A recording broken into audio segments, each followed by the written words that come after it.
Дебела. Здравейте, мили мои същества! Днеска отново сме с нашата любима баба Гранушка, обаче този път сме на Барби версията. Тук ще те призова с вазата и с картините, както си е по традиция. И ето я нашата любима бабунка, която този път е малко по-красива, с розова рокля. Ама в лицето си е същата грозница. Само мога да кажа, че къщата ѝ е по-хубава. Мога да живея тук. Ама пак е бърза. Къде отиваш, ма баба? Лоп. Лоп, ще те разигравам, лоп. Лоп. Майко, много си просто. Тази ваза ще я взема тук, да ти я мятам, пък може да станеш по-красива. Тук много лилаво. Не.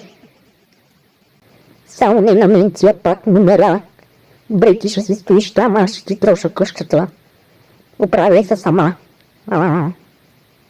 Тук скрила ли си ми нещо? Не.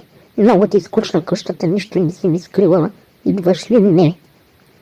Как може си толкова проста? Few moments later. Още ли не идваш, ма? Добре. Тогава ще те призова. Ще те разкарам малко. Да може да направиш няколко крачки, да отслабнеш, че ти трябва. Арима, къде си? Тук ли си? Олето все още тук. Арима, ще ти помогна, айди, че на мен ми стана жално. Не те срам, бабо.